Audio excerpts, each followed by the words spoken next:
Salvi, berjumpa kembali pada hari ini, hari Minggu, Prapaskah kedua, tanggal 1 Maret 2026.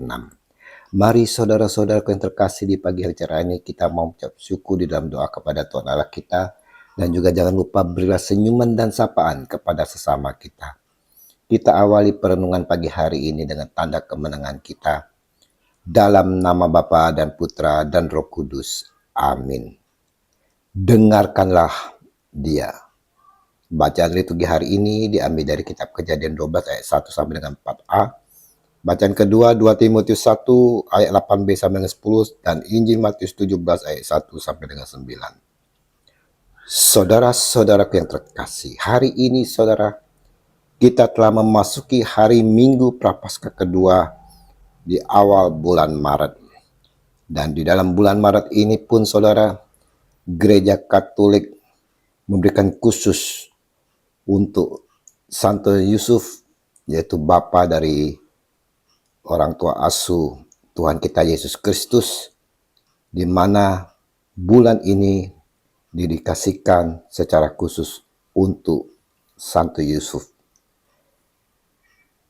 Dan pada bulan Maret ini kita diingatkan akan sosok Santo Yusuf yang begitu setia, begitu tanggung jawab, walaupun dia diam, tetapi mempunyai hati yang penuh kerendahan hati, yang mau bertanggung jawab, setia dan taat serta takut kepada Allah. Dan inilah yang perlu kita teladani. Dan hari ini pula saudara, kita semua yang adalah pengikut Kristus diajak untuk dapat hidup seperti Santo Yusuf yang setia dan taat.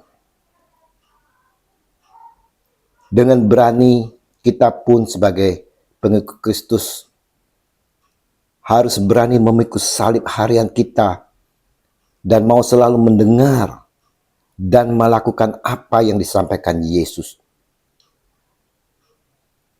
Begitu juga dengan Santo Yusuf. Walaupun dia diam saudara, tetapi dia mendengar apa yang disabdakan oleh Allah kepadanya. Dia tidak saja hanya mendengarkan, tetapi melakukan apa yang dikehendak oleh Allah.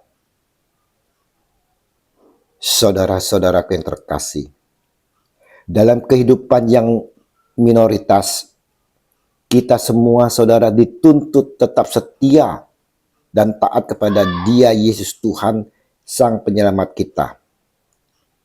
Kita dituntut untuk tidak menutup identitas kita sebagai anak-anak Allah, anak-anak kerajaan surga, dengan mau menjadi saksi-saksi Tuhan Yesus.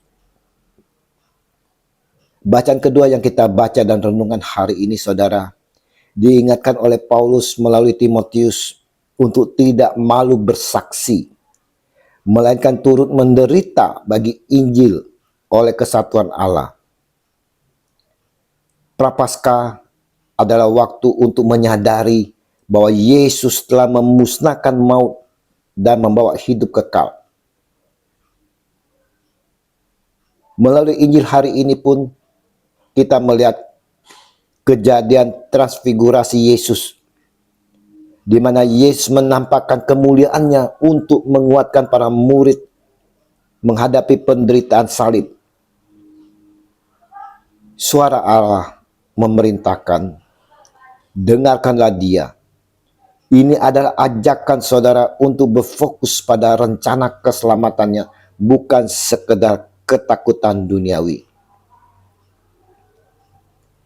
Hari ini kita semua diundang dalam perjamuan Ekaristi untuk tidak hanya sekedar menyambut tubuhnya saudara-saudara dan berhenti minum makan dalam keadaan puasa fisik, tetapi berani berkorban melayani sesama dan setia mendengarkan sabdanya. Kita semua saudaraku yang terkasih diundang pula untuk tetap setia dengan penuh ketaatan untuk memikul salib hidup kita. Ingat, peristiwa transfigurasi mengajar kita bahwa setelah gunung penderitaan ada puncak kemuliaan. Seringnya kita setelah berjumpa Yesus dalam Ekaristi, kita menjadi nyaman, keenakan saudara. Lupa bahwa di hadapan kita salib sedang menanti. Di saat inilah kita enggan meninggalkan kenyamanan kita. Kita enggan meninggalkan kebersamaan dengan Yesus. Seperti halnya 3 murid, yaitu Petrus, Yakobus, dan Yohanes, saudaranya. Mereka merasa nyaman saat itu, saudara. Dan kata Petrus kepada Yesus, "Tuhan, betapa bahagianya kami berada di tempat ini.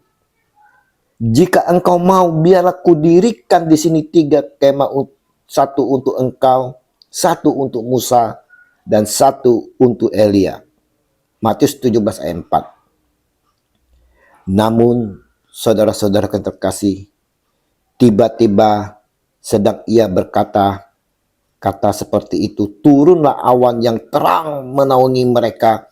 Dan dari dalam awan itu, saudara, terdengar suara yang berkata, "Inilah anak yang kukasihi, kepadanya lah aku berkenan, dengarkanlah dia." Matius 17 ayat 5. Dengarkanlah dia. Suatu perintah yang tegas, saudara, bagi kita semua para murid Yesus. Dengarkanlah dia. Ini berarti kita dituntut untuk taat, percaya, dan memprioritaskan ajaran Yesus, saudara, sebagai sumber kebenaran tertinggi daripada nabi lama, hukum Taurat, atau hikmat dunia. Bapa kita yang di surga pun mengetahui akan ketakutan kita, saudara, menghadapi salib yang ada di depan kita. Melalui putranya yang dikasihi, Yesus Tuhan kita meneguhkan kita sekalian. Berdirilah, jangan takut. Matius 17 ayat 7. Saudara-saudaraku, lagi pada hari Minggu Prapaskah kedua ini, saudara, yang juga awal dari bulan Maret ini, yang kita dedikasikan doa-doa kita kepada Santo Yusuf, mau mengajak kita semua melihat kemuliaan di balik salib. Melalui transfigurasi di atas gunung itu, saudara, mau meneguhkan iman kita bahwa penderitaan salib bukanlah akhir, melainkan jalan menuju kemuliaan kebangkitan. Kita diajak mendengarkan Dia, yaitu Yesus, dan tidak takut, tapi berani memikul salib masa kini demi hidup kekal. Dan kita juga, saudara, diingatkan untuk dapat setia, taat, dan percaya seperti Santo Yusuf. Dan juga mau selalu mendengarkan apa yang disampaikan oleh Yesus Tuhan kita. Ingat, kita diperintahkan untuk dengarkanlah Dia. Jangan takut. Apakah saya siap mendengarkan suara Tuhan di tengah kebisingan hidup dan berani memikul salib pribadi saya selama masa Prapaskah ini dan selanjutnya?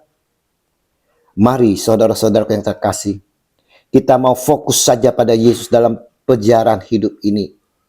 Karena hanya Yesuslah pusat dan tujuan akhir kita. Salam Yusuf, pria yang tulus, mempelai murni Maria, ayah Mesias keturunan Daud.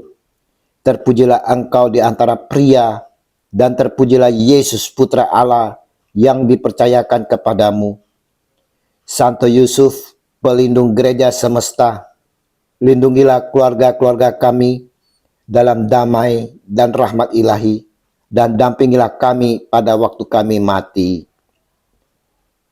Kemuliaan kepada Bapa dan Putra dan Roh Kudus, seperti pada permulaan, sekarang, selalu, dan sepanjang segala abad. Amin. Dalam nama Bapa dan Putra dan Roh Kudus. Amin. Selamat berhari Minggu. Mari kita persekutuan hati bersama keluarga untuk menyambut Tuhan kita dalam perayaan Ekaristi. Dan terimalah perutusan karena kita diutus. Shalom.